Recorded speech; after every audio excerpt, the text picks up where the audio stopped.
Following the near loss of the shadow and life of Lady Gilda, the heroes regained their footing and quickly covered their surroundings to ensure no more danger lurked nearby. When all seemed quiet, a small rodent came to them, bearing a note from Rin Savinci. Something is amiss in Otari, or is about to be, according to a haunting vision. The heroes followed the little messenger through a series of tunnels, arriving at the smuggler's cave through a well-hidden secret door. Upon arrival, a druid of the Stone Ring Pond lay in wait. The heroes were warned of strange stirrings in the forest, accompanied by a bright, full moon, as they followed the druid to see Warlowin. There, the heroes admitted to their knowledge that Jal Mesmin still lives, and fears and understanding were given rise. Strangely, Doriana, Mermanima's eldest child, was among the druids, having been found wandering toward the Fogfen at night. More mysteries come forth as they discover strange characters bruised into her arm, the only decipherable word reading Leng, and a perfect ruby sewn into her favorite plush toy griffin. She claimed to be trying to visit her friend, the Motley Man, who grants her gifts and takes her on adventures in her dreams. The heroes decided to deliver these unsettling discoveries to the Menhima's family, and when they arrived, Osif was not to be found in his home. With guards posted to guard the family against what evil the moon had brought, everyone agreed to travel to the garrison for additional protection for all.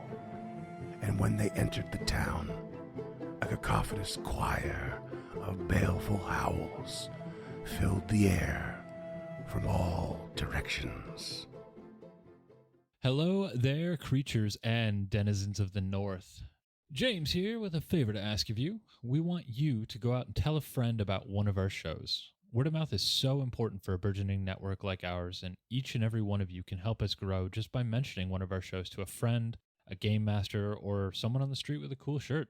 We'd also like to remind you that we've got a free public Discord where some of our most dedicated fans hang out at unchartednorth.com/Discord, and we'd love to hear from you.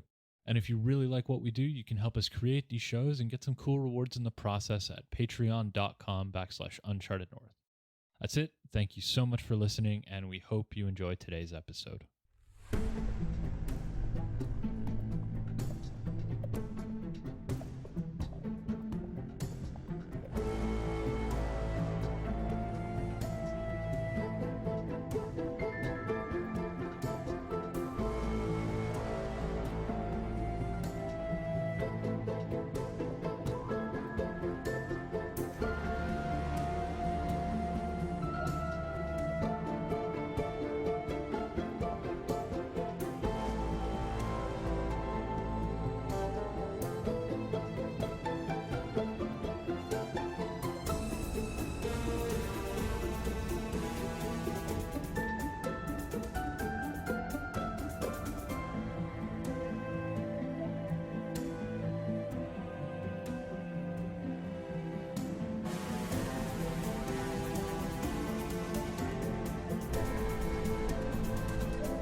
Welcome back, listeners. We got Scotty in the zoo. And speaking of zoos this morning on your commute to work, God, it's wild out there.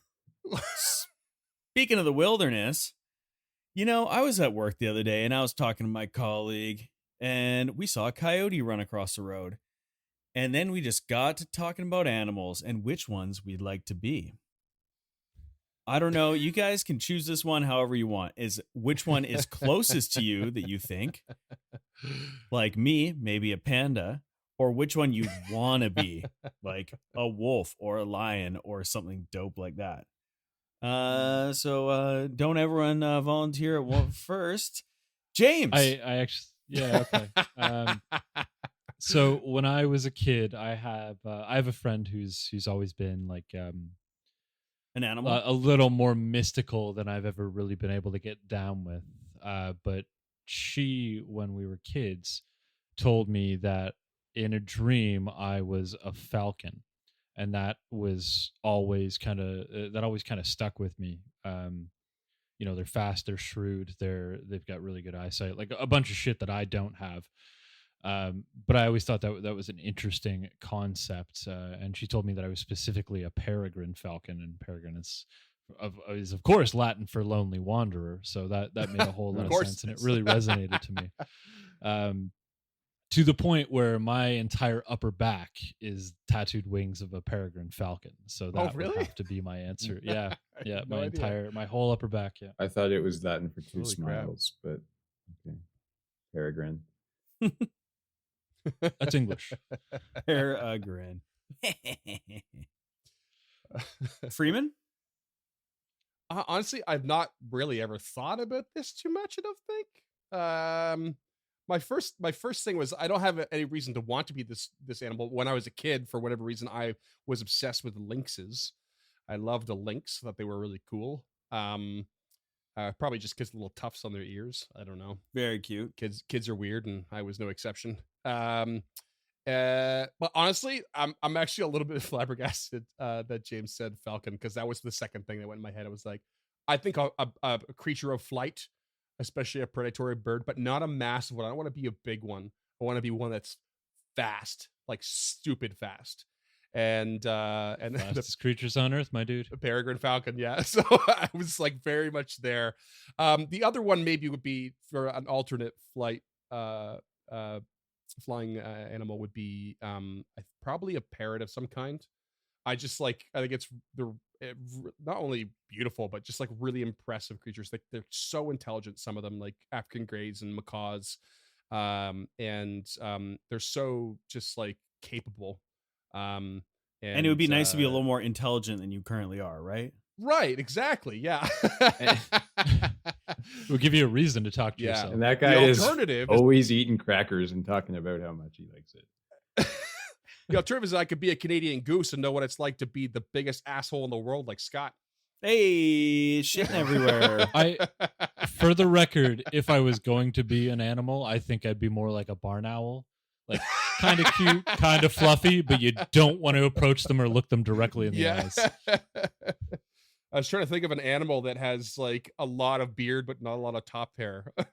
we remember we saw that rabbit one time when we went to pick up hay for your guinea pigs, and it had this massive beard. Yeah, never been able to get that out of my head. I love that rabbit. So cool. I feel like James could be some sort of mountain goat as well. Oh yeah. Fun fact, goats are my favorite animals. Like, I don't know if you've ever like hung out with a goat, but they're awesome. I have love not. them. Yeah. Oh, they're so cool. They're so much fun. All right, Dunk. That's what we're gonna get instead of a dog. Nice.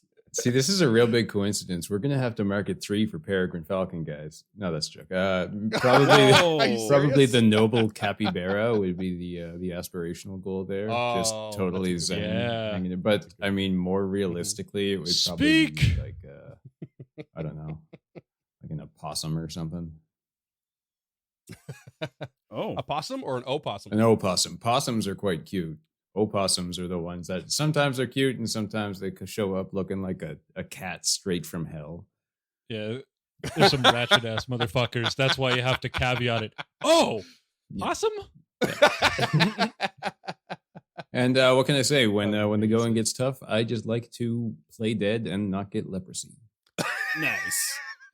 Big fan of not having leprosy. Big. That's a win in 2 Show up. columns. Isn't that an armadillo thing too? Oh, armadillos give you leprosy. At least one of the species is. Yeah, they give you leprosy like mad. So messed up. Yeah, Nice. It's like koalas. Koalas are riddled with Chlamydia. with herpes, I think. Oh, chlamydia. That's it. Yeah. Chlamydia. Yeah. John Oliver Koala Chlamydia Award. That's not how I learned it, but I learned it the hard way. John Oliver. Oh yeah, he's actually got a koala Chlamydia Award in Australia. That's so funny. But Very I nice. think they did it in protest. Oh yeah. Yeah. Oh man. So you said Uh, panda. Is that what you landed on, Scott? I think that if it was just like what I'm most like, I would go panda. But if it was what I wanted to be, I always thought that I'd want to be something that first of all has the ability to enjoy play. Just because being an animal is just constantly fighting for your life fucking sucks. So then you also have to go for like apex predator. So and then lions are pretty rad, but then they're always like hot. So I don't like that You know what either. you should be, Scott? You should be a quokka. Ooh. Quack a flock of flame. Quokka. They're like those these little rodents that live like off an island, like off like is it New Zealand or Australia or something? And they have no natural predators. So they're not afraid of people. So they just like wander around being friendly. Yeah, they've got the That's stupidest pretty grin on their basic. face all the time. It's fantastic. Yeah, they're so Not saying that you have a adorable. stupid grin on your face. I was gonna go with sea otter. Well, the mustache is Sea otter? kind of evocative of a Yeah. Here walrus. for it. I'm not gonna lie. Oh my god, my partner says that all the time. Walrus mustache. That's good. Well, I think a were walrus would be really strange. Tusk is a great movie. I mean, Yeah. I've You're seen weird. Tusk. Yeah. I have not. But speaking of Kevin it's- Smith, it's this rough. situation really sucks. Ouch. Yeah. Speaking yeah, of turning into you- animals, Joel. You're in a bit of a weird situation here. This big cacophony of howls just echoed across the sky and through the town, and is drawn a bit silent now. And you can hear with the whinnying of horses within the Galentine deliveries. As you gain your bearings, you see a little curtain pull aside, and Oloria Galentine is like eyeing out the window. She sees you and opens the door and steps out, but not getting too far from the door. Hello there, friends. Something strange is happening here. Where are you off to? We're headed to the garrison. We have Menhemus's oh god. We have the mayor's daughter. We need to return her. You have her whole We've actually family. got his whole family. Yeah. They weren't all lost though. That's true. Yes, I don't know.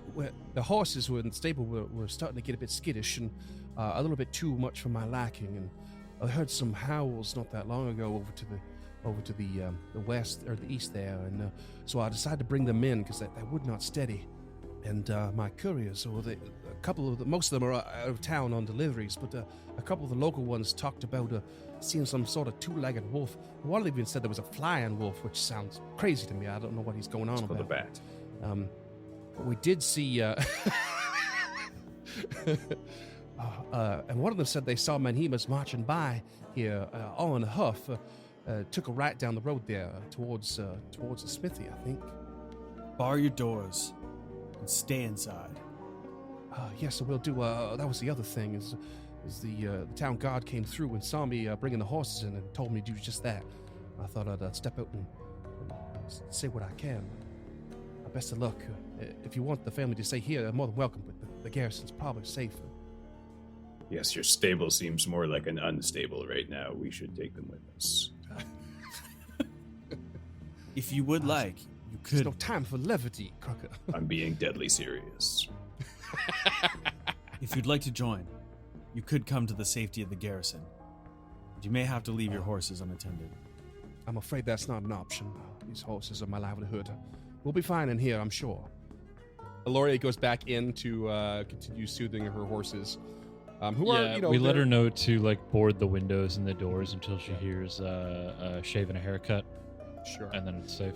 Yeah. And the horses aren't too bad. They're not upset too much because they're used to like going on, you know, long drives to Absalom and stuff and encountering nature and all that. So, but it's just enough for her to be worried. We proceed forward towards the garrison. Okay. So you head south and you hit the crossroads. The garrison to the east, Blades for Glades Blacksmith to the west, and just south of there is Odd Stories. All of which there are no lights on, except the garrison, sorry, has some lights on. Tulok, how do you and Kruka feel about escorting the family to the garrison and clearing it, making sure it's safe? And I'll go try and find Menhemus down at the smithy. Are you sure we should not stay together? We can find him soon enough. Something nipping at the back of my neck makes me feel like time might be of the essence tonight. Okay, I trust your judgment. Go now then. She will draw the cooperative blade and make her way east. Did she put the blood beak on that bitch? No. Okay. She doesn't want to accidentally kill anybody. She wants to on purpose kill people. And I didn't think about it at the time. Yeah, this would be a weird time to take 10 minutes to do it. So. Yeah. All right, so Tulok and Kruka both are taking to the garrison? Yes. Yeah. With the guards? Okay. So hurrying along there, you arrive at the garrison, and you go up to the door, and it's opened by another guard. There's a couple guards inside and a desk clerk. And they hurry you in. And the one guard you spoke to, like, explains the situation, that you brought the Menhemus family here. And they ask for a bit of a report. And the guard says, well, you know that the Longsaddle sounded a sort of silent alarm around the guard. We're not to spread any panic. A portion of the guard was to go door to door and alert anyone still awake that there might be something wrong, and to lock up and shut down. And on any of the quiet doors, we were to people already sleeping. We were to check to make sure the doors were locked.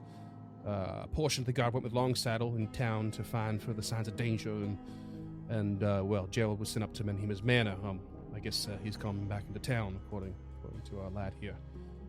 But the family should be safe in here. No problem at all. We'll lock up, but we've got strict instructions not to leave the garrison here. Okay, you stay put until we come back and say the code phrase, which is, it's safe to come out. That seems a bit on the nose, but I guess whatever's out there wouldn't see that coming. And with that, Tulok just quickly makes sure that the door is barred tight and exits back out into the night with the ever-burning torch in one hand and the wand of magic missiles held tight in the other. Okay. And we move over to Lady Gilda, who starts to approach Blades for Glades. Shout out to, I don't know how to say the name actually, Che and Peku, who are map makers for tabletop RPGs, and they do friggin' amazing maps.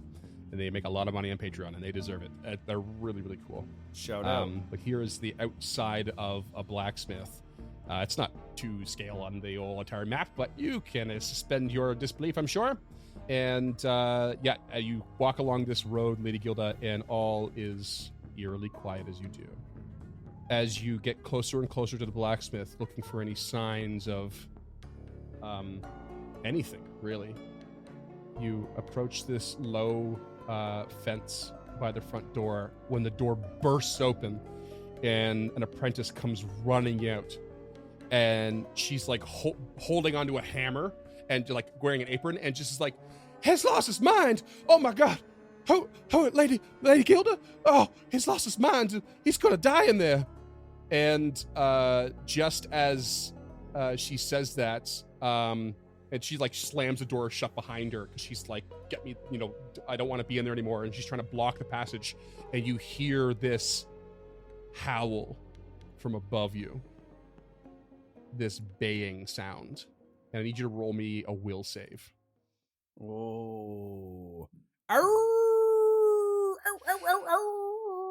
That's a 30. Thank you for that. You are steady. You are ready. You are really thinking about this on your way over. She, on the other hand, is like freaking out. She critically fails and starts running as fast as she can away from the house. And I need you to roll for initiative. Because when you hear the noise, you see a canine-like creature standing on the roof of the blacksmith. And let's go. What'd you get for initiative, Lady Gilda? 26. All right. With this baying noise, you stave off the fear that it should hit you, and it is your turn. You can see this hound kind of leering over the rooftop at you. She will first action throw up her shields. Free action, she will yell, top of her lungs. Crocker, Tulok, to the smithy. There's something going on here. And with her next 2 actions, she will ready a strike if this thing gets within melee range.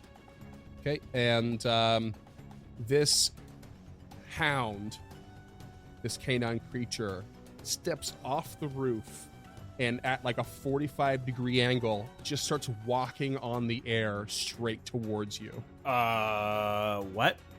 As if it's on solid ground. And and just like starts to pick up some speed and comes right at you and just gets right down onto the ground right in front of you and comes at you with its jaws. Okay, For that will 16 trigger hits. her ready to action. Okay. That's a 33 to hit.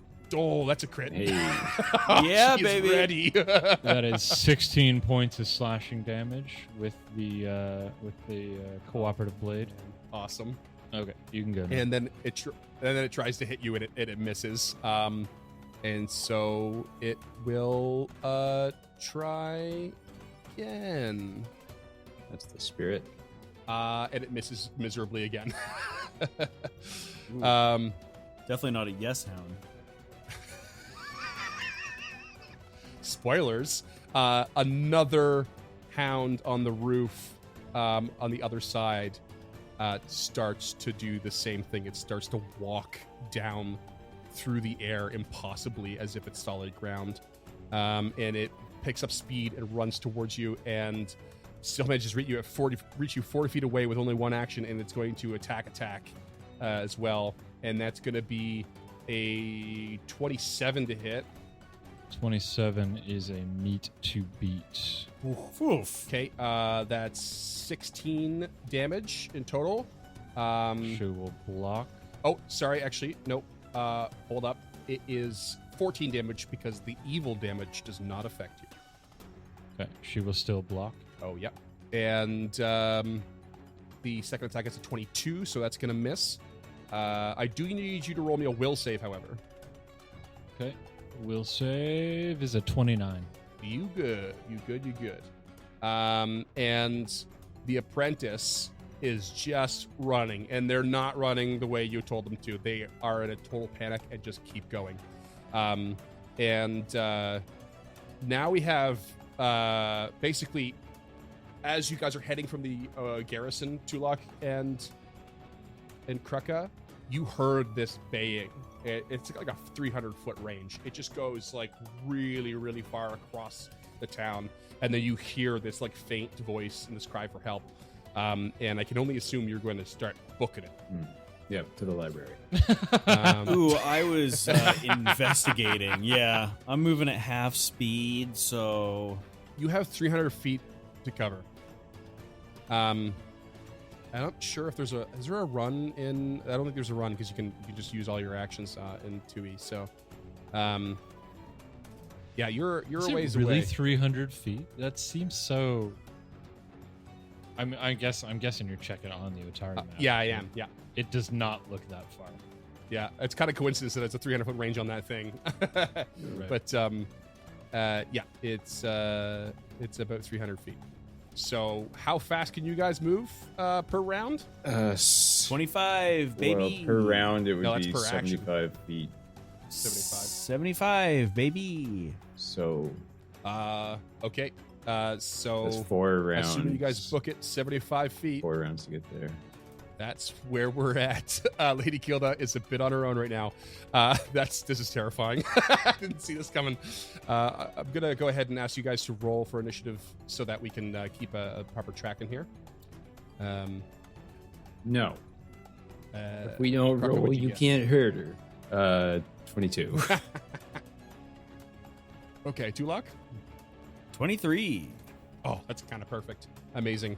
We'll say I'm going to give you a bonus round here and say you've already run once. And we are going to come back to the top of round 2 with Lady Gilda.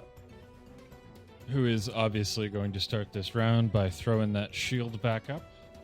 Yep. Second action, I think she's got to do a knowledge check. Okay. Tulak and Krugga aren't here to have her back for stuff like that, so I think she's going to waste an action doing that. All right, I can take Arcana, Nature, or Religion. It will be religion unless you decide otherwise based on my curse. No, they're all basically. No. I'll do religion. Yeah. Religion. Yeah, they're all equally as viable here.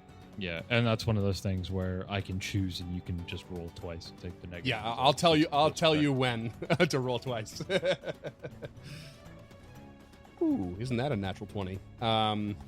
You are so prepared for this. I don't know. She is just throwing rocks right now. Yeah, this is what is called a Yethhound. James is familiar with those, I know. I am. They are very wicked canine creatures that live for the thrill of the hunt. And they often serve evil masters as guardians and trackers. They resemble sleek, lean dogs with overlarge ears and narrow paws, yada, yada, yada, yada. They have these eerie bays that echo across the countryside and cause fear. And they despise two things, sunlight and other canines. But they basically, that the bay is there. They're going to attack you with their jaws. If they can, they might try to knock you down. And they have a constant spell on them called Airwalk. That's just consistent all the time. So they can just walk on the air, but they can only walk at 45-degree angles, or like a maximum of 45-degree angles. They can't just drop up and down like they're flying. And their bite has the ability to instill fear. That's hence the will save. But that's pretty much it. It's just a dangerous, evil creature. Okay. Shield up, recall knowledge.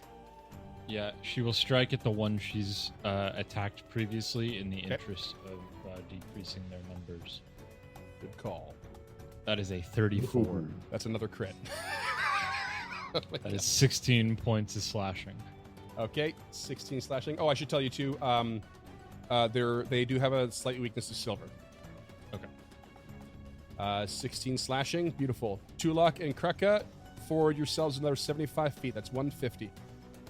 And then the Yethhound next to Lady Gilda is going to actually it sees now notices the apprentice running, and it's actually going to start running towards the apprentice. And oh man, they got so much speed. Yeah, it just books it towards the apprentice and then jumps at it to attack, and hits it, and just basically lashes a jaw on their leg as it's like they're freaking out. And the Yethhound right in front of you is going to, or to the next to you is going to start attacking with its jaws. Natural one. Miss. Second attack, 19 to hit. Oh man, this is bad. Yes. And then third attack, no chance at all. The apprentice is like freaking out. Just a bunch of blood drawn now, hit by evil damage, and they are going to turn on their heel and just start running away again, but back this way because they're not sure what to do. And they'd only be frightened one now, though, correct? But they critically failed, so they were fighting 3, but they're also fleeing. So yeah, they're in a total panic. Fleeing is something we haven't really seen much before, but Yeah. A little self-explanatory. Starts running back to about there. And top of the round, Lady Gilda. First action is to throw that shield up. Second action will be to activate the bracers of dashing. Okay. Mhm. And third action is a stride, so she's kind of between the two Yethhounds and this apprentice, and just pointing north. Go down that road. I can't hold them off forever. Amazing. All right. Tulak and Kraka, for yourself another 75 feet. Cardio is important. And the Yeth Hound that was chasing the apprentice is going to start running back, and it's going to get up to Lady Gilda. And I'm going to roll to see which one it strikes at.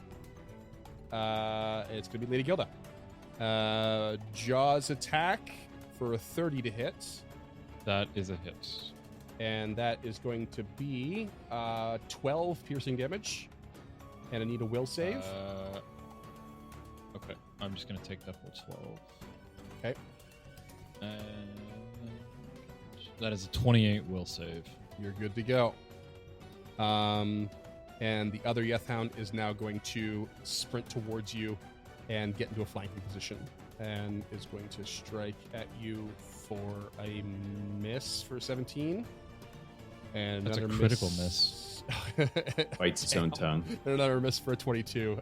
They are not ready for you. And the apprentice, what does the fleeing condition say? Let me just double check here. You're forced to run away due to fear of some compulsion on your turn. You must spend all your actions to escape the source of fleeing condition. Blah, blah, blah, blah. Yeah, I mean, not with any sense, but they are going to do what you say and just start running the other way. Yeah, she's being pushed in by these two hounds, Yeah, so it does kind of make sense. Yeah. And top of the round, Lady Gilda. Shield up, step, and strike at the one who's been chasing this young lady. Okay. I'm assuming she's young based on the fact that she's both a blacksmith and apprentice. Yeah. What, you That never is change a careers? 19 to hit. That's a I need miss. to hear a point. Oh, okay. All right. I don't think I can afford not to at this point. It's a good call. That's a 17 to hit. No, Fuck! Oh, boy. Okay. That's you. Step, shield up. Strike. Two lock and That's Krucka. her.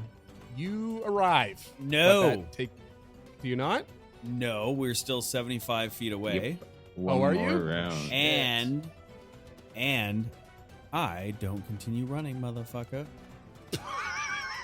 Tulok, wand of Why? magic missile gripped within his hand, Oh, don't you dare. raises said magic missile Don't you dare. and strikes out for 3 actions at the most injured looking Yeth Hound. Hold on. Do you need to have line of sight for this? We've gone over this, haven't we? I mean, Yeah. A creature you can see. what, I can't see 75 feet in front of me? Well, let me just look at the Otari map to see if you have a direct line of sight. I know that you can see 75 feet in front of you, but where you might be. So you've gone. How many feet have you gone so far? 75 times 3? 225. 225. Okay, you are basically back at the crossroads between Galentine and Odd Stories, like right where you the cross street there. Yeah, fuck it. I'll allow it. I don't even know why I'm bothering. It's Hell fun. yes. Yeah. So from the darkness, Lady Gilda is turned her Oh my back God. to her friends, is attacking this Yeth Hound, and just from behind, these purple bolts just come streaming out of the darkness, and all 3 connect. Which one are you hitting? The one she's hit already? Yes, for Suppressing fire! 4, 3, and 6 points of damage for a total Bam, bam, of bam. It just like 13. yelps. Nice. And Krucka, you keep running? Oh yeah. Okay. Slow and steady. The Yeth Hound that you just struck is going to try and hit Lady Gilda. Natural 20. For a 33. You're going to take... Fuck that. You took a lot of damage on your shield there. Oh, I don't know if it was worth it. I mean, So Not death. You would have taken 26 piercing damage from that crit. Yep. And have to minus off the old evil there, and then it's gonna spend an action to knock you prone. wait. So she only takes 26 total? Yeah, because you don't take the piercing, Oh, or you don't take the okay, evil so damage. You only take the I- piercing damage. Okay, so I get 8 back to both me and my shield then. Yeah, it might be calculating the evil damage there, and it should. It is, yeah. Yeah. Okay. Okay, cool. knock me prone. That's what you're saying, right? Yep, you get knocked prone, and then it's going to attack again while you're prone. No reflex but save or anything? Nope. It's just if the last action was a successful strike, it spends an action to knock you prone. It's kind of like grab, where they have the grab option attached to something. But it still manages to miss. In fact, it still manages to critically miss. And then the other Yethhound is going to come at you and strike. That's a critical. 35. Wow. Okay. You are going to take 22 piercing. Okay. And it strikes again, and I shit you not, I rolled another natural 20. But this time it's for a 28, but since you're prone, that's still going to be a crit. Yep. And you're going to take 26. Okay, that's her. She is 0 and stabilized. 0 and stabilized? Well, she's not dying. She's at 0 HP. No, I'm pretty sure that's what dying is, isn't it? You get 0 HP, is that dying? Or was it the exact amount of HP you had left? It was the exact amount. She had 26 left. Okay. So I thought she was stabilized, but that may be just a carryover from 1E. I'll look into it. Also, shouldn't Krucka be right there? Yeah, but he's right there, but that was his last actions basically. Right, but on this round, so he arrived with this final action. Yes. Now, just because we're getting a little ticky-tacky here, you said we were 300 feet away from the creature when it let out its baleful thing. So, therefore, Krucka should be right up in their guts. I don't know. I mean, I'm just saying. I know what you're saying. I was just playing it as you arrived in 300 feet. Yeah. That's what I'm saying. Okay. And also, you were the one dying. that said you didn't arrive this round. Just me. But it was just you, you had me all confused about it. But yeah. Anyway, that's the Yethhound's turn. Lady Gilda has gone down to a crit, is looking rough. The apprentice just peels past Krucka, and it comes to the top of the round with Tulok. He can... No. I will just cast Magic Missile again from my... Not from the wand, but just from my regular spells. Okay. At the same one who is injured, because I want to try to get some damage here. For 12 points of force damage to the injured hound. Okay, bam, bam, bam. It's looking rough, but it's still up. Fuck, I was really hoping I was going to put it down. Oh, no. Krucka, you're nearby. What do you do? Okay. Krucka. The one to the north is looking rough, and the other one is looking ready for death. I like that. Ready for death? Like its own death or someone else's death? No. Ready for death in its own jaws. Oh, okay. Okay, so Krucka will take a sudden charge in. He's gonna get right up and around the wolves, so 50 feet of movement to get kind of in between them. He'll attack the one to the east first with his axe. 29 to hit. That's a crit. Yeah, Wait, is it baby. crit? No, it's not. Sorry, it's not a crit. No. Damn Close it, though. baby. 11 points of slashing. Okay, still up. Okay, he's gonna strike the other one with the sweep trait on his axe. He'll get a +1 circumstance bonus. Oh, nice. So a 30 to hit. That's a crit. Nice. 42. Get him, buddy. Get him. slashing damage. Oh, I love you, Krucka crit. 42 damage. Oh my Jesus god. Christmas. You lay into this creature so hard. And it is now the Yethhound to the north. Say turn. yes to the death. It is. I mean, it's going to turn on you, Krucka, because you just hit it. It's just going to keep its ire on those who keep damaging. So let's go with a sweet Jaws attack for a 31 to hit. That hits. Okay, and that's 14 damage, including the evil damage. Okay, gonna use Wounded Rage as a reaction and plan to a raid. Nice. And then as you fly into a rage, it's especially angering because it knocks you prone. I'm mad and muddy. And then it's going to attack a second time for a 21 to hit. It does not. Oh, you're prone? No dice? Okay. And Lady Gilda. Oh, sorry. No, actually, I didn't apply my rage. That's going to be a meet to beat. Oh, is it? Okay. So you take another 13 damage. Now it's Lady Gilda. Gonna need a sweet dying to save. Yeah, recovery check. Sorry, I really don't want to lose her like this. And I always feel worse that these are foundry rolls. Yeah. Like, I would feel more comfortable rolling my own dice, but that's just, I'm not going to break it out for this. Oh, God. That is a success. Nice. A very close one, I'm sure. Yeah, it was DC 12. That was a 13 on the die, listeners. Okay. That I forget what that. Can you remind me? Because we don't have this very often. Does that stabilize? Yeah. Or? So she loses a dying one? condition.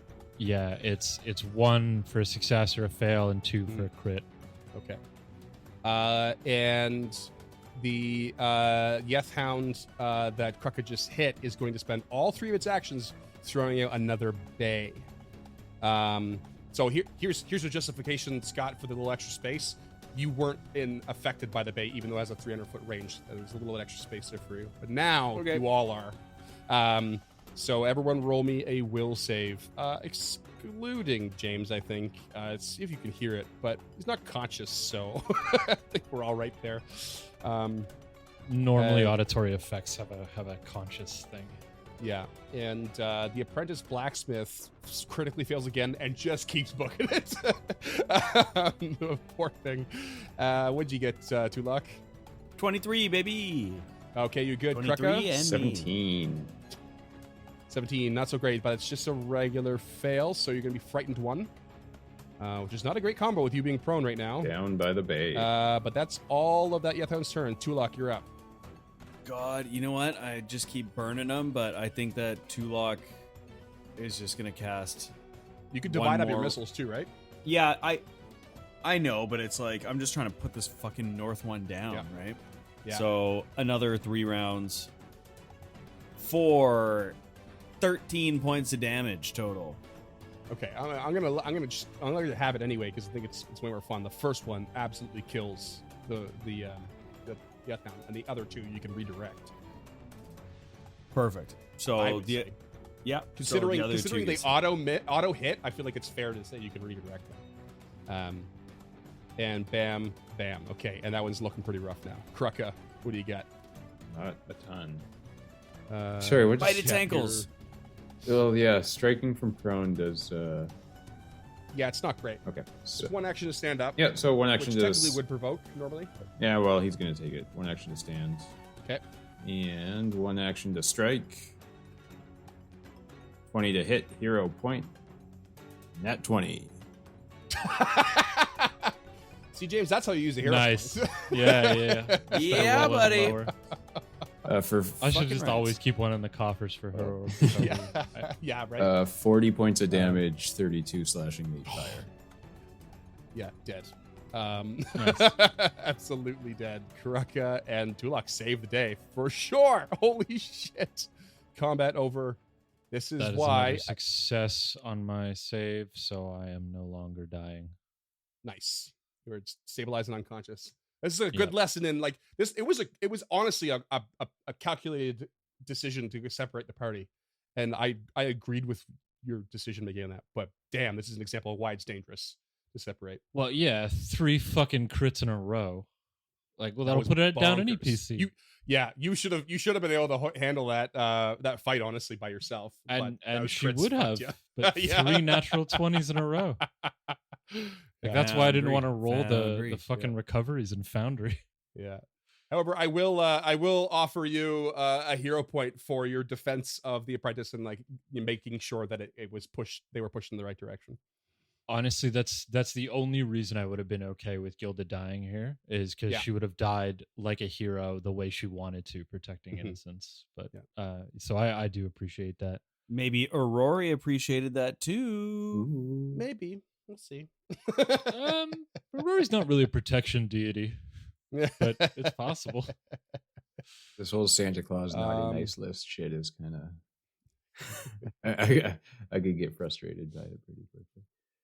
Yeah, so she's got two healing potions hanging on her belt that you guys can easily see Sweet free potions. if you want to bring her back Nice. up.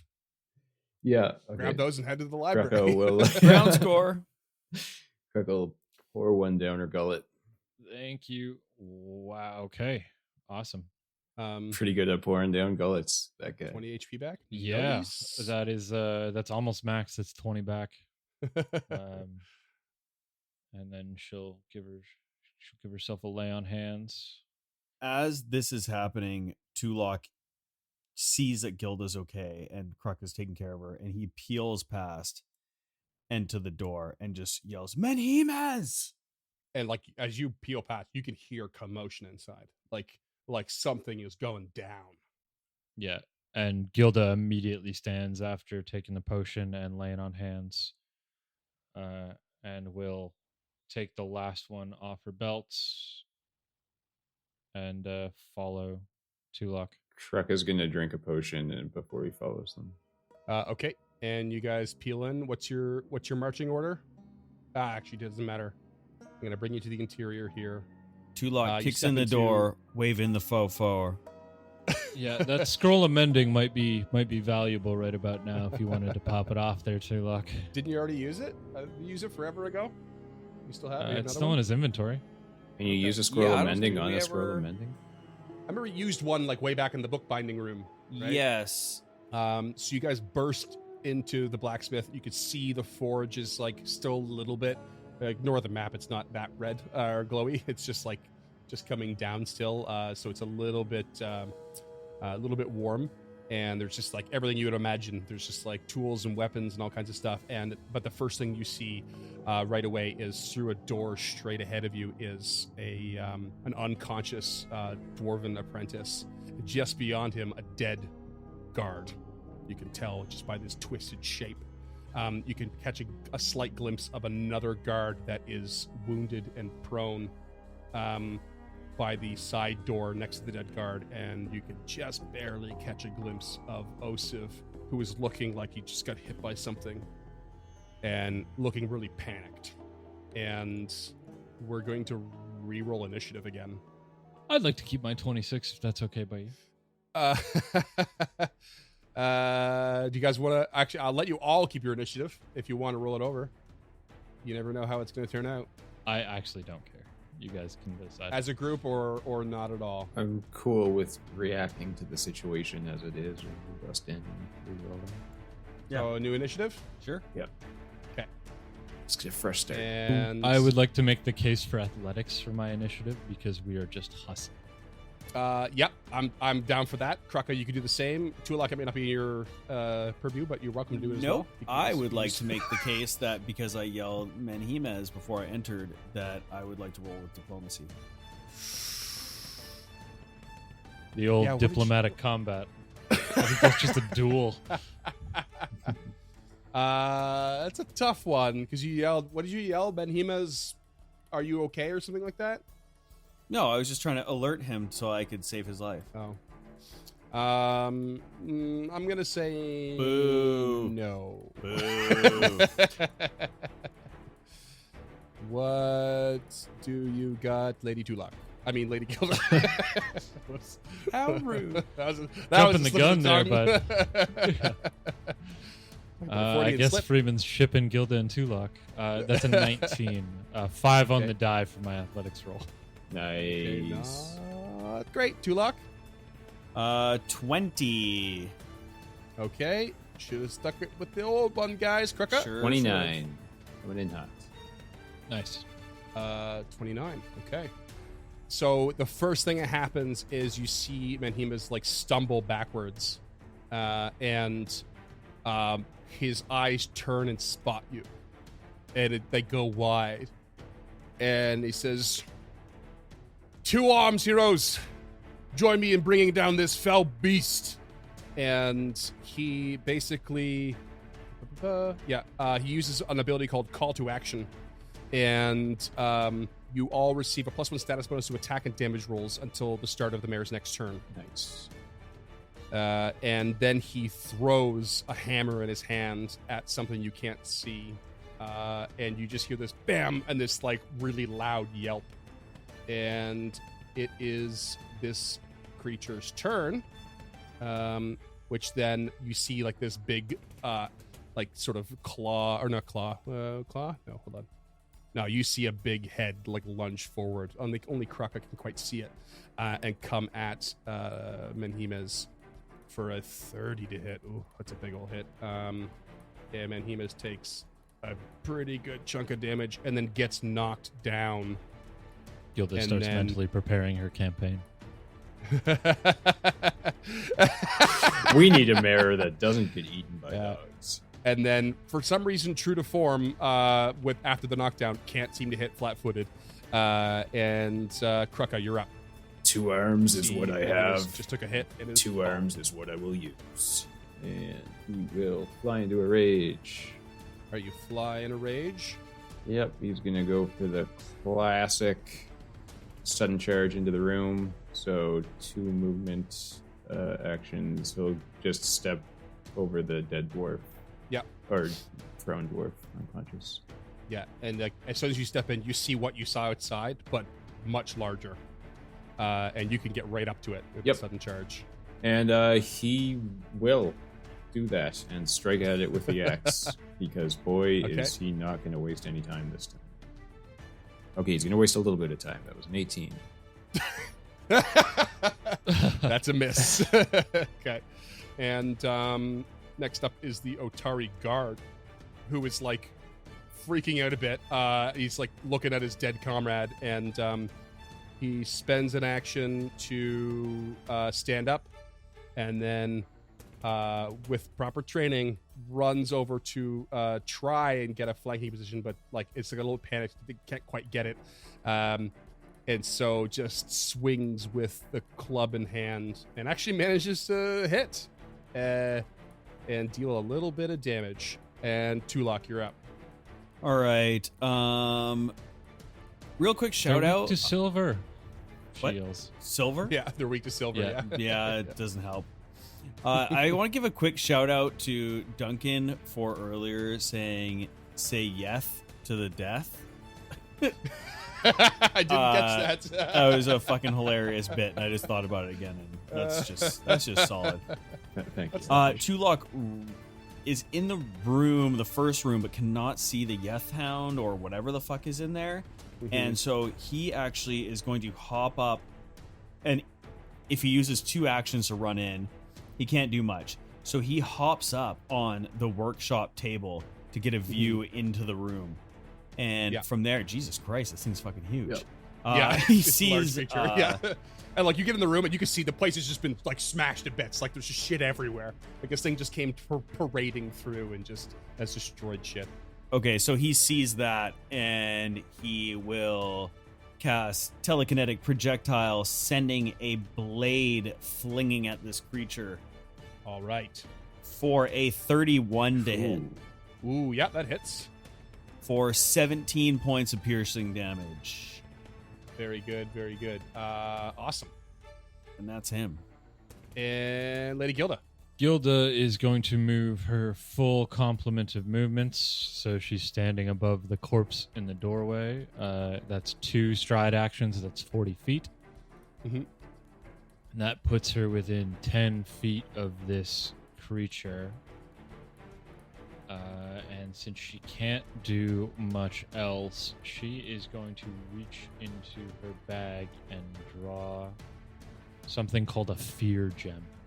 Ooh. Oh. We got that a long time ago. Yeah.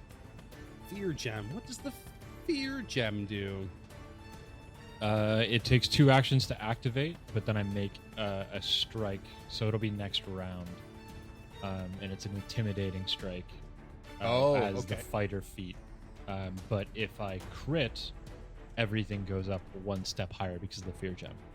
Cool. Awesome. Okay. Sweet. So top of the next round, Osiv takes another step back. Actually, no, he doesn't. No, he sees you coming in, and he's like a little bit emboldened. He's not looking good, though. And he makes another call to action. That's it, heroes. Together we can save Otari. And you all maintain that bonus, and he is going to reach down and grab like a random hammer, light hammer that was like on one of the suits of armor in this room that's knocked over, and just pick it up and toss it, trying to continue the damage, and hits, and gets a good hit in. Yeah, he knows what he's doing. He hits for 23 damage. That's why we voted for you. And next up, your ability to kill dogs. NPCs saving the day. Right? He's a proper level. Love it.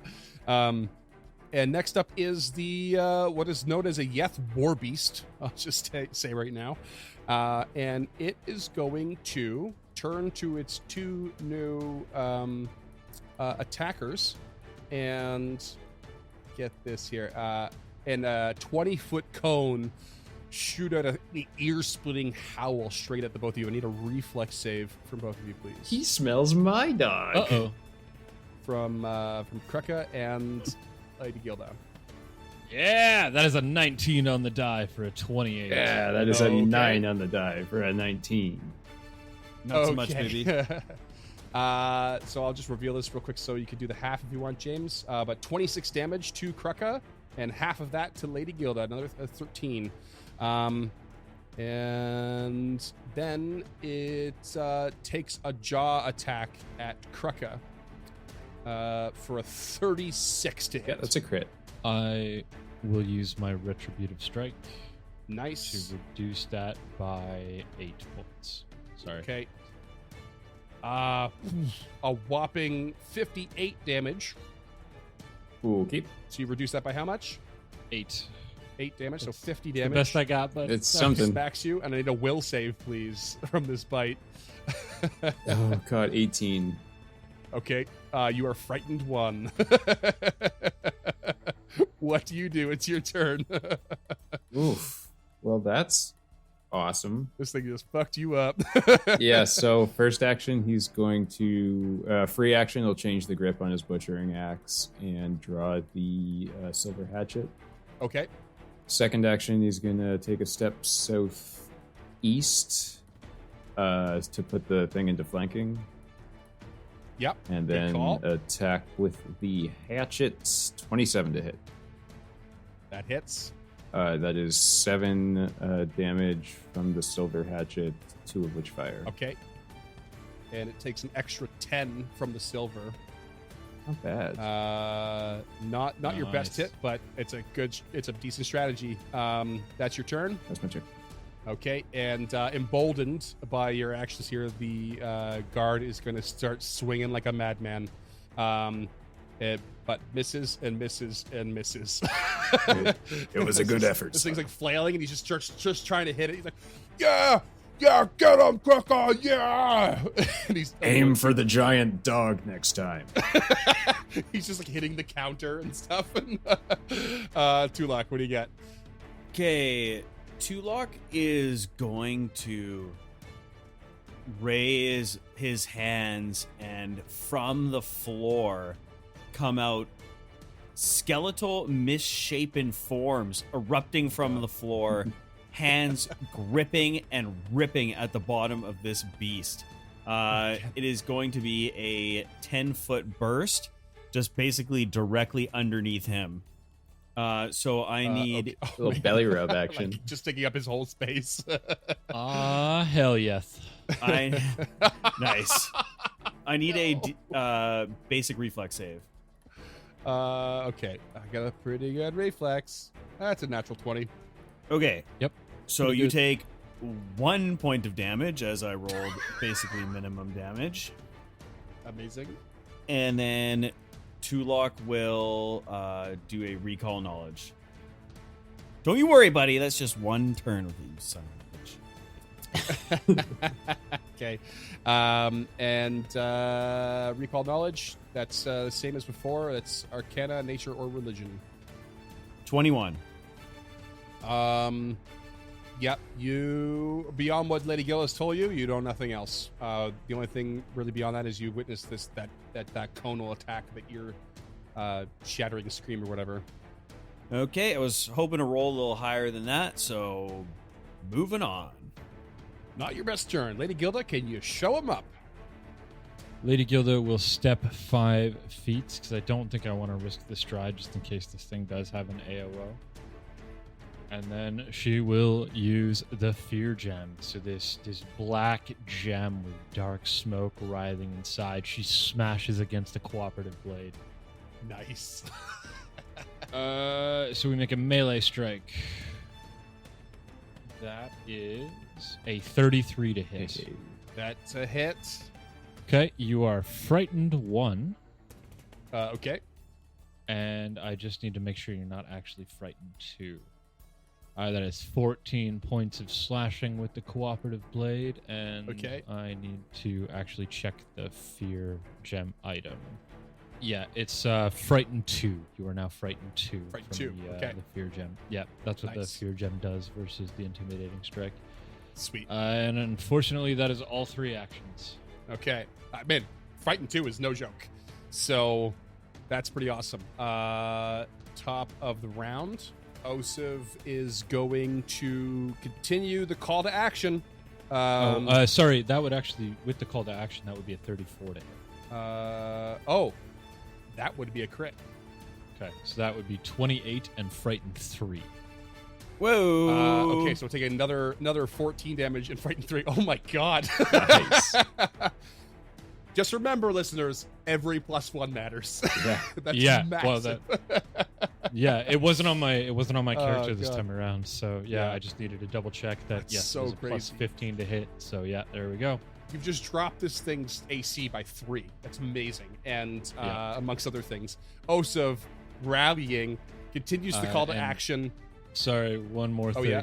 Just as a reminder, anybody within 15 feet of me, their fear takes down 1 because of my aura. of Oh courage. yeah, that's right. Yeah. I mean, Crucker should be good anyway. I think it's take down already. I just But didn't yeah, know about like, the guard or Osif. You're emboldened, yeah. No, you guys got hit by the screech, so, and the bite.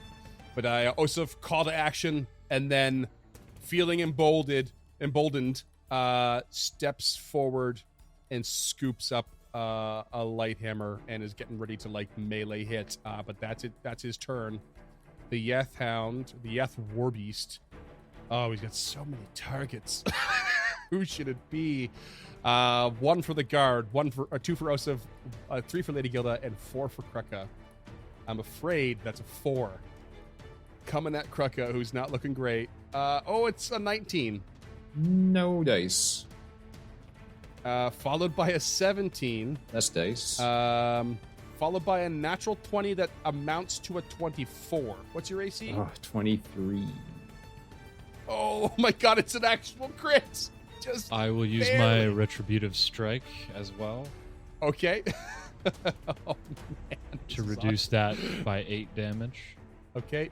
Reducing it by 8, you take 42. Okay, After the reaction? he goes down, but he'll use wounded rage, or ferocity as his reaction to bring him back to 1. Oh Nice. my god. So you're 1 HP, but you still gain the wounded 1 condition, I believe. Yeah. That's That's amazing. a 22 to hit. That's a hit. It is 12 points of slashing damage as she brings Okay. the blade around again. Bam, slashing at it. It's still up. Kruka, what do you do, bud? flanking it. Oh, Okay, yeah. He's just gonna, covered in blood, strike out with the silver hatchet. 18 to hit. Doesn't. That is a. Or, sorry, 19 to hold hit. on. That is actually a hit. Wait, hold on. It's fear should tick down 1, shouldn't it? After its Yeah, you're turn? frightened 2 now. Oh. Yeah. You're flanking, and that stacks with the frightened, but just barely missed. 20 Call to AC action? Right With the flanking. Yeah, the call to action makes it a 19. Yeah, then that's immediately. okay. Yeah. Okay, he's gonna strike with him. And at the minus. the guard getting all excited, swings, and swings. But that was only one Miss, attack miss, from me. miss. Oh, sorry. Yeah, That's my you bad. silly. My bad. My Okay, bad. I get excited. I'm sorry. I'm excited. This one, I'm having fun with this one, guys. I don't know about you, but I'm having fun. I would be having a lot times. more fun if I had more than 1 HP. So, natty 1 on the second one. Okay, no dice. Third action, he's just gonna step away. Okay, Smart. He's gonna back out. Just okay. It's all you, buds. Have fun. The guard misses. Tulok, you're still in the other room. Barely a sight on this creature. What do you got? Tulok will sustain the spell of the roused skeletons. And then in order to do that, I need to move the skeletons for it to attack again. So another reflex save from you, please. Right. Not so great this time for a 19. All right, that is a fail.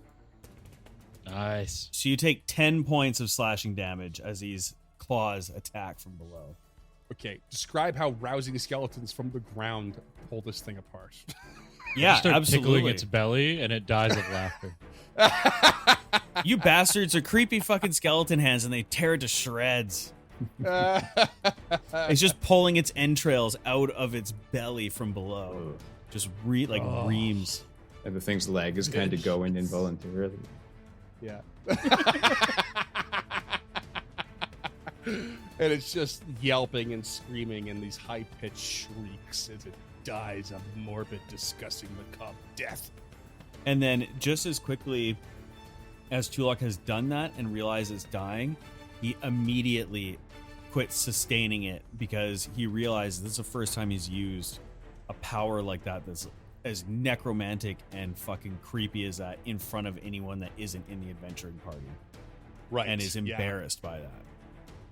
Because like it was all underneath the creature before, now you've moved it, and these like claws are coming at it, and it's a little bit more visible, and you can see the guard being like, "What the fuck?" And Osov, like, you know, a bit of a grave look on his face. And then as the creature is dying, like they both step away and just kind of watch the brutal scene. And then everyone just breathes a bit of a sigh of relief.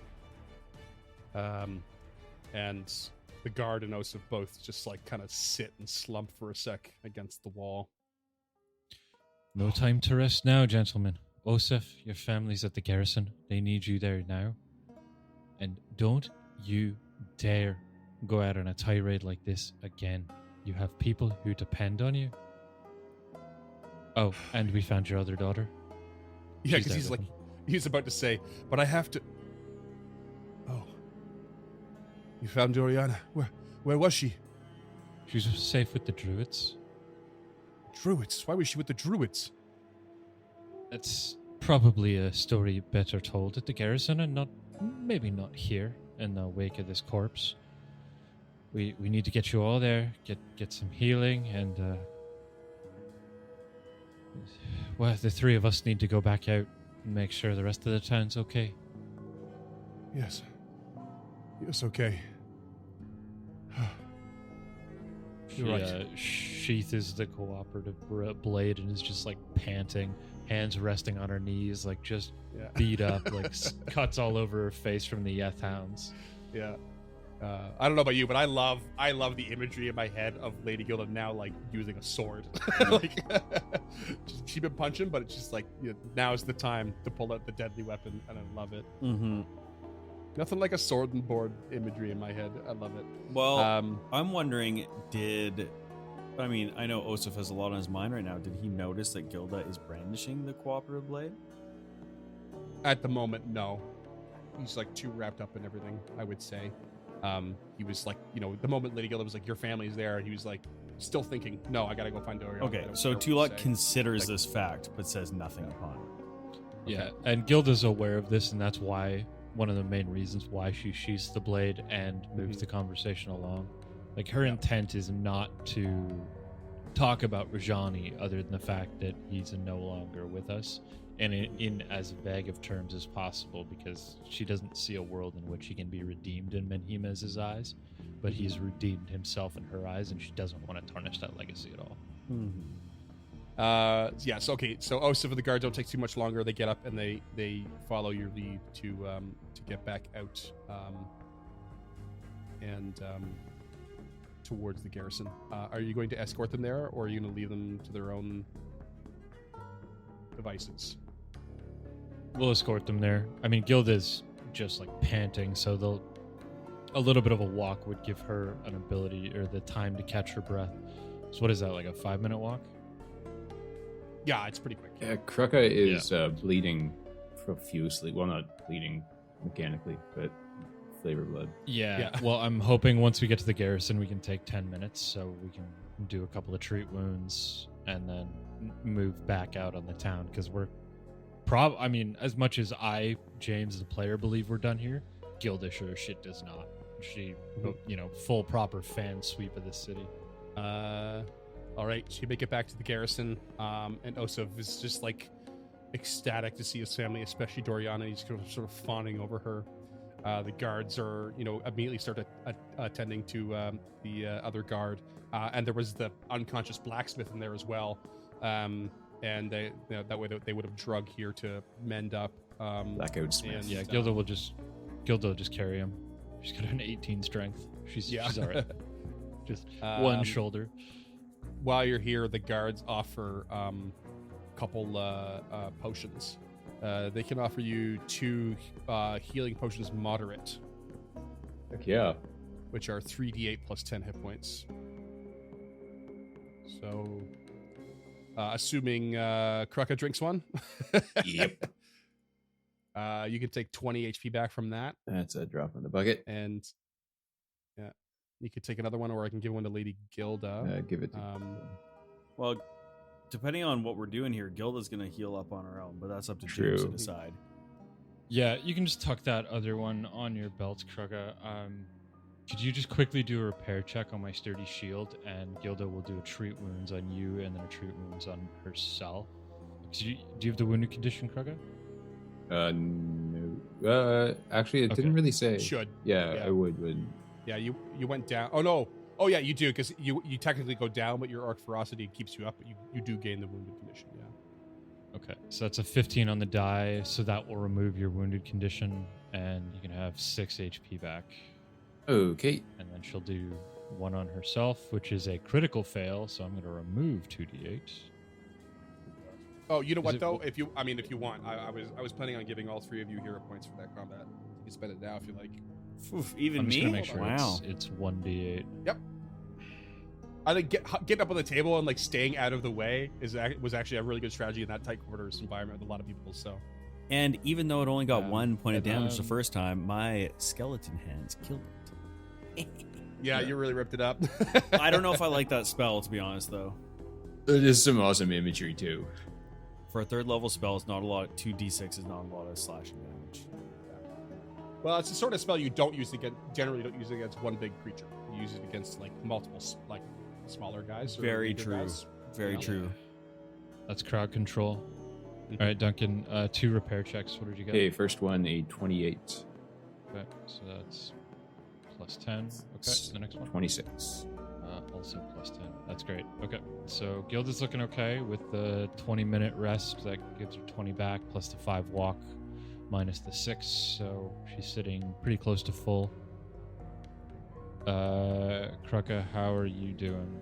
Down by about 67. Exactly 67. Even with that healing potion? Especially with He was that at 1 one. HP. Yeah. Okay, so the healing potion and then 6, and then 3, so I'm still down by 60. yeah, so there's 18. You can have another 36, and that's the best I can do in 20 minutes. 36 puts me at a nice balmy 69. Let's take it.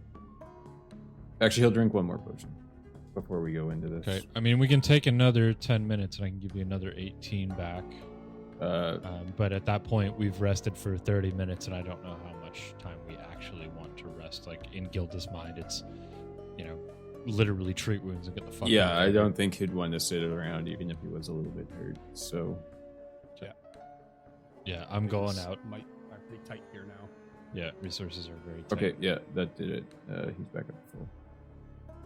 Okay, so they head back out in the streets. Do we want to hit Rin's Wonders or Odd Stories first? They're both kind of relatively close, and start picking up NPCs. Let's split up. Probably Rin's. Gilda will go to Odd Stories, and you guys can go to the tent with the cloak. I was gonna say, yeah, Rin's because she doesn't have walls to hide behind, so That's a good point. So you head back towards the blacksmith, and Ren's is like just north of that, and you can see the usual setup. Nothing seems to be askew, though the lights, there's no lights on, and stepping into the area, you don't see Rin anywhere. There's nothing. It's real quiet here. is the moon still super full? And is the everything so yeah. bathed in light? Okay. Mm-hmm. Rin, Yeah. can you hear us? Normally it would be like pretty dark here with no lights on, but you have a fairly good vision because of how bright and big the moon is. Rin, are you around? No response. Well, I didn't see this coming. We've got to keep moving, don't we? Or we can't really stay and look for her, Tulok, can we? yeah, Tulok pushes past Gilda and Krucka and runs into the main tent. Okay. Gilda will start making her way to Odd Stories then. She doesn't really have any allegiance to Rin. Yeah, I mean, there's no sign of Rin whatsoever, or any kerfuffle of any kind. Okay. Okay, Cracker will then just follow. Tulok follows behind. So heading to Odd Stories, you can see the lights are out and the curtains shut. And if you give a little rap on the door, you hear a little bit of movement inside, a little peeks of the curtain, and Morlabent spots you, opening the door.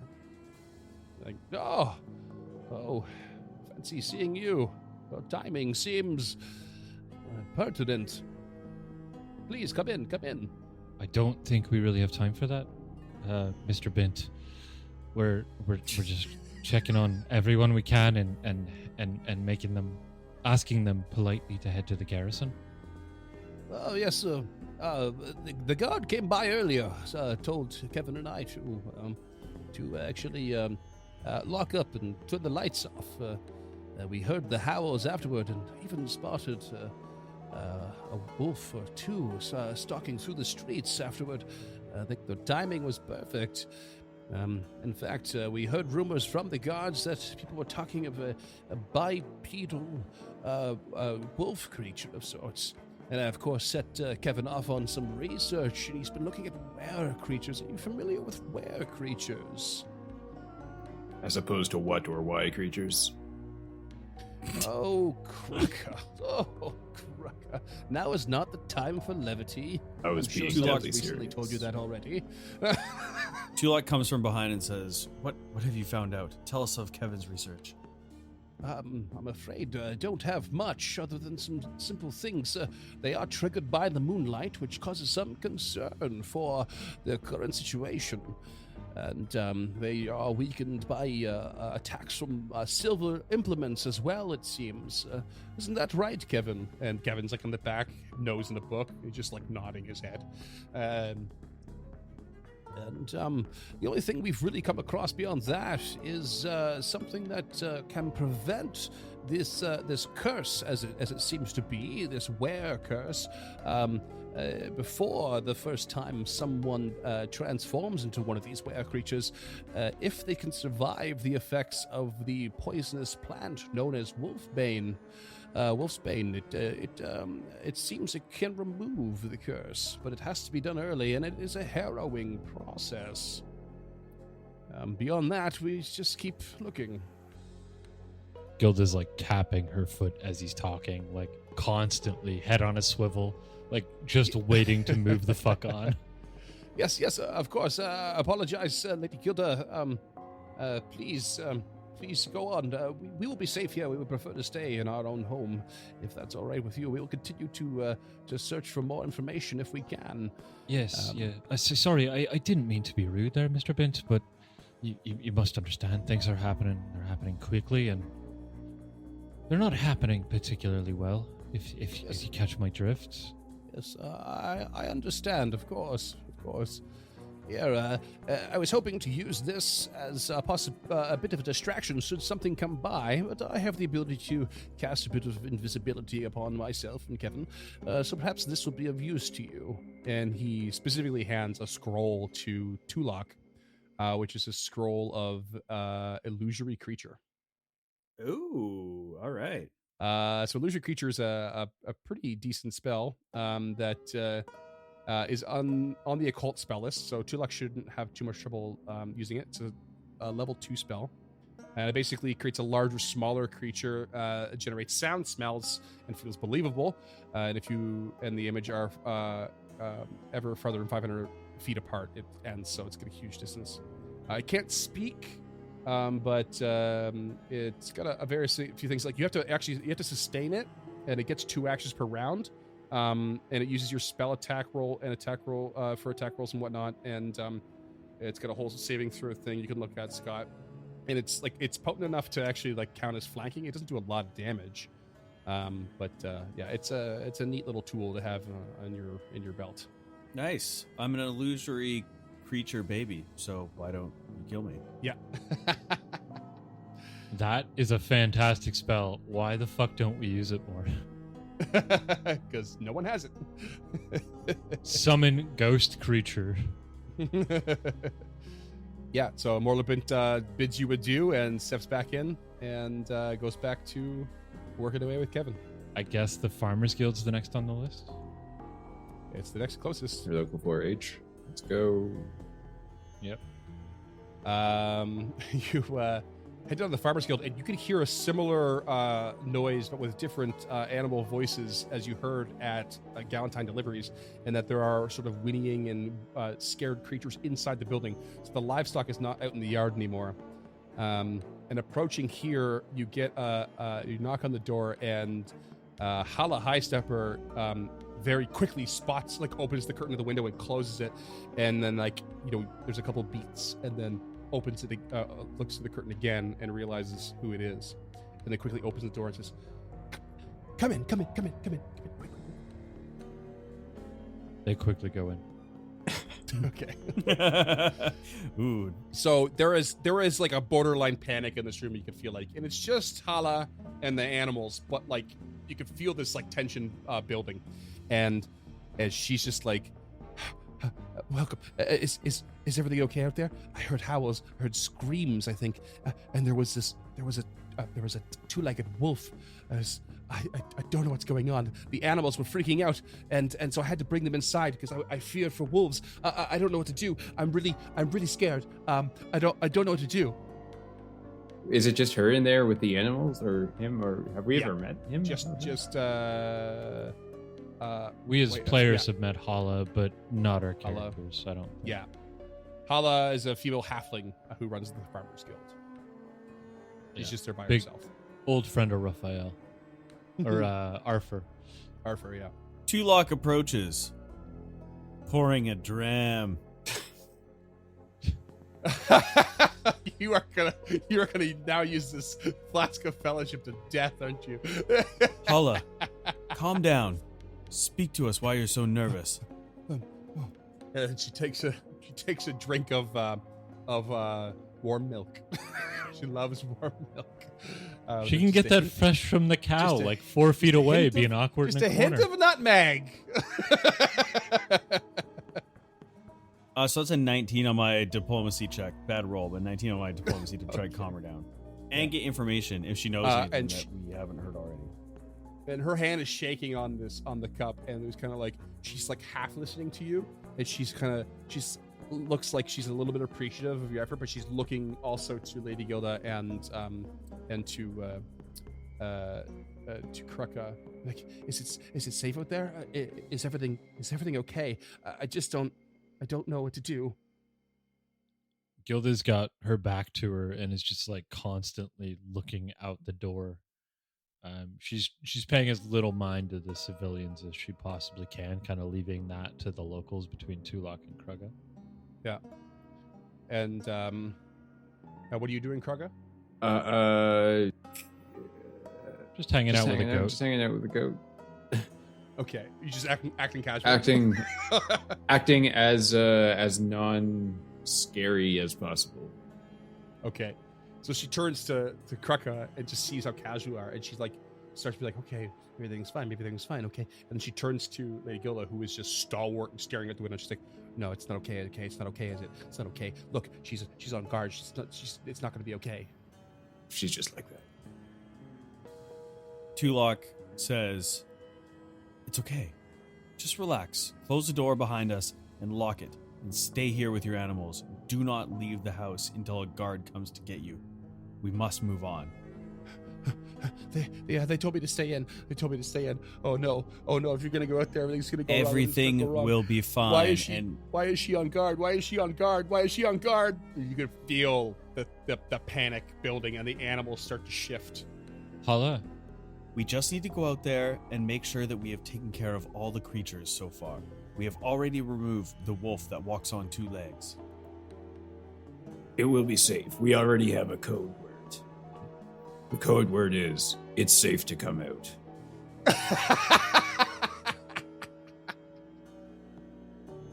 Lady Gilda, what were you going to say? Hala, we believe in you, and we trust you, and we know that you can do this. She's still like looking out the window, her back to her, you know. You leave whatever's out there to us. If you hear anything, you call for us. But until you see a guard or one of the three of us, you stay here. You stay safe, you stay strong, and you stay strong for your animals and for their future.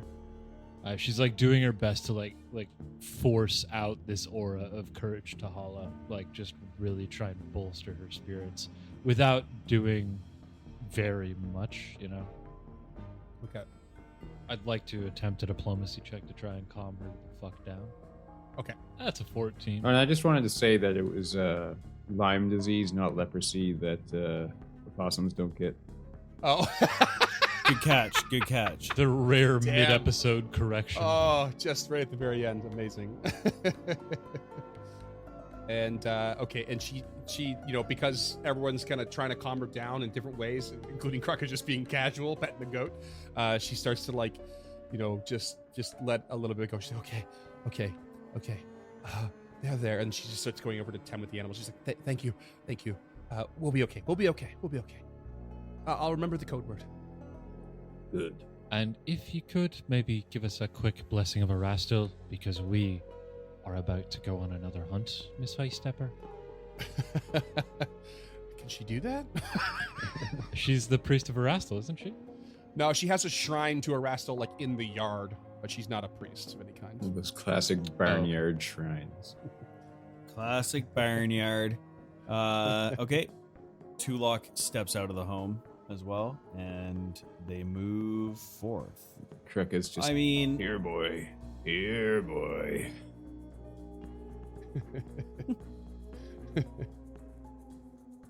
Where to next? Crow's Casks, or Eichenholz Manor, or the ruins of the alpaca, or the market?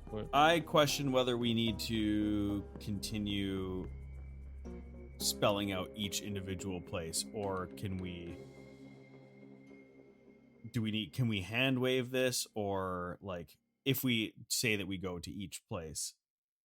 I'll be honest with you. I am counting stuff behind the scenes here.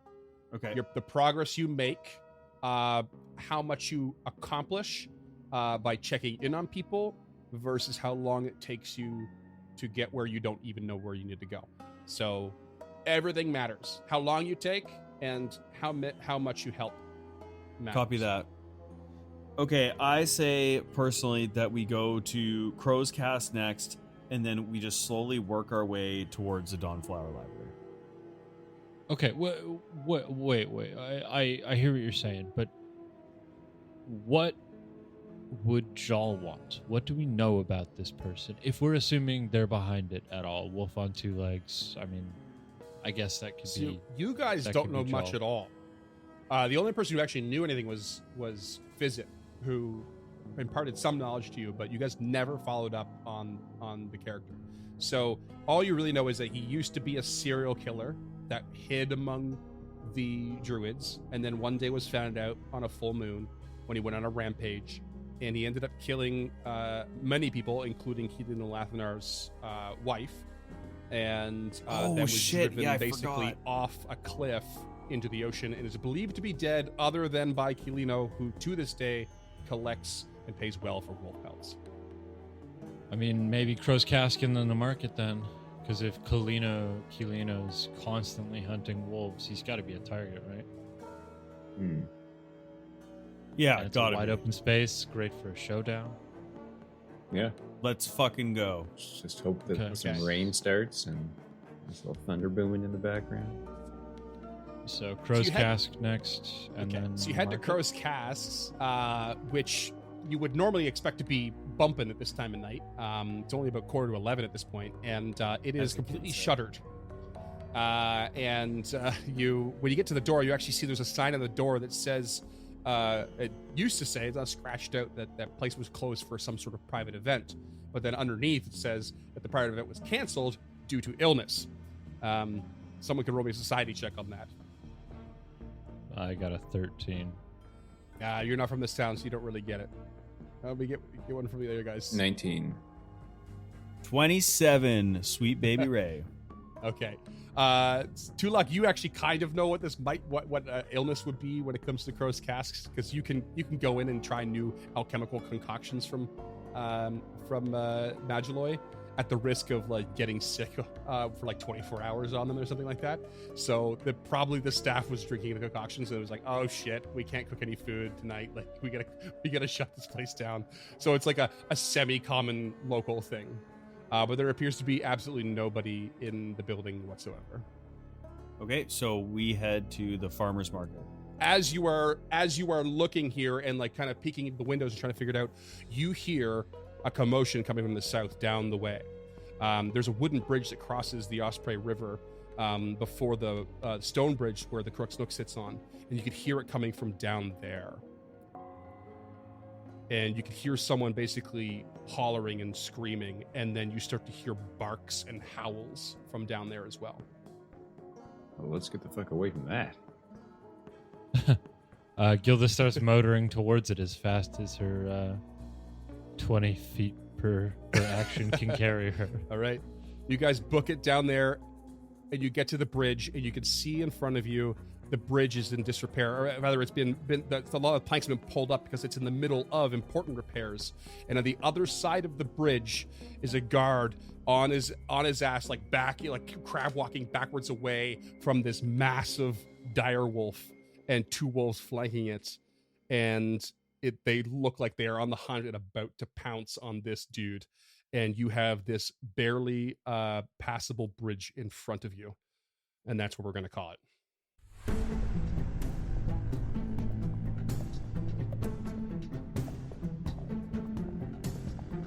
Stemming the Tide is an actual play podcast of the Adventure Path Abomination Vaults and is produced by the Uncharted North Network. Stemming the Tide uses trademarks and/or copyrights owned by Paizo Inc., used under Paizo's community use policy. We are expressly prohibited from charging you to use or access this content. Stemming the Tide is not published, endorsed, or specifically approved by Paizo. For more information about Paizo Inc. and Paizo products, visit paizo.com. Music is composed by Will Savino and artwork by Greyhood. Stemming the Tide is recorded remotely using Foundry Virtual Tabletop. If you wish to connect with us or support this project and projects to come, we can be found at unchartednorth.ca, patreon.com/unchartednorth, and on all major social media platforms. Links to all credits can be found in the episode description and our website. Thanks for tuning in.